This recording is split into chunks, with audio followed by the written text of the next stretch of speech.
Hi ಎಲ್ರಿಗೂ ನಮಸ್ಕಾರ. ಬನ್ನಿ, ಇವತ್ತು ನಾನು ನಿಮ್ಮನ್ನ ಪ್ರಾಣಿ ಪ್ರಪಂಚಕ್ಕೆ ಕರ್ಕೊಂಡು ಹೋಗ್ತಾ ಇದ್ದೀನಿ. ಇದು ಮಾತ್ರ ಮಕ್ಕಳಿಗೆ ಪ್ರಾಣಿಗಳ ಬಗ್ಗೆ ಇಂಟ್ರೊಡ್ಯೂಸ್ ಮಾಡಕ್ಕೆ ಮತ್ತೆ ಎಜುಕೇಟ್ ಮಾಡಕ್ಕೆ ದ ಬೆಸ್ಟ್ ಪ್ಲೇಸ್ ಅಂತ ಹೇಳ್ಬೋದು. ಹಾಗೆ ನಮ್ಮ ಡಾಕ್ಟರ್ ಬ್ರೋನ ಮೀಟ್ ಮಾಡಿದೆ ಅಂಡ್ ಈ ಫುಲ್ ವಿಡಿಯೋ ನನ್ನ ಯೂಟ್ಯೂಬ್ ಚಾನಲ್ ಅಲ್ಲಿ ಇದೆ, ಬಯೋಲಿ ಲಿಂಕ್ ಇದೆ, ಹೋಗಿ ಚೆಕ್ ಮಾಡಿ. ಅಂಡ್ ಇಲ್ಲಿ ಪ್ರಾಣಿಗಳನ್ನ ಅಡಾಪ್ಷನ್ ಫ್ರೀ ಆಗಿ ಕೊಡ್ತಾ ಇದ್ದಾರೆ ನೋಡಿ. ಲೈಕ್ ಪೆಟ್ ಸ್ಟೋರ್ ಅಲ್ಲಿ ತಗೊಂಡೋದಕ್ಕೆ ನಾವು ಪ್ಲಾನ್ ಮಾಡ್ತಾ ಇದ್ರೆ ತಿಳಿಸಿ, ಇಲ್ಲೇ ನಾವೇ ಫ್ರೀಯಾಗಿ ಕೊಡ್ತೀವಿ, ತಗೊಂಡೋಗಿ ಸಾಕು. ಈ ಸೈಜ್ ಏನಿದೆ ಈ ಸೈಜ್ ಕೊಡ್ತೀವಿ, ತುಂಬಾ ದೊಡ್ಡದೇನು ಕೊಡೋದಿಲ್ಲ. ಆಮೇಲೆ ನಿಮ್ ನೋಡ್ಕೊಡೋದು ಸ್ವಲ್ಪ ಕಷ್ಟ ಆಗುತ್ತೆ. ಸುಮಾರು ಒಂದು 150 ಗಿನಿ ಪಿಕ್ಸ್ ಇದೆ ಇದೇ ತರ.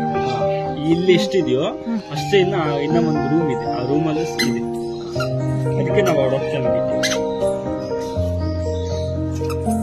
ಸೊ ಕೇಳಿಸ್ಕೊಂಡ್ರಲ್ಲ, ಯಾರಿಗೆಲ್ಲ ಅಡಾಪ್ಟ್ ಮಾಡ್ಕೊಳಕ್ ಇಷ್ಟ ಇದ್ರೆ ಬಂದು ತಗೊಳ್ಬಹುದು. ಇದಿರೋದು ಕನಕಪುರ ರೋಡ್, ಸೋಪನಹಳ್ಳಿ ಅಂತ ಇದೆ, ಅದ್ರ ಹತ್ರನೇ ಇದೆ ಪ್ರಾಣಿ ಪ್ರಪಂಚ ಅಂತ. ಒಂದ್ಸತಿ ಭೇಟಿ ಮಾಡಿ.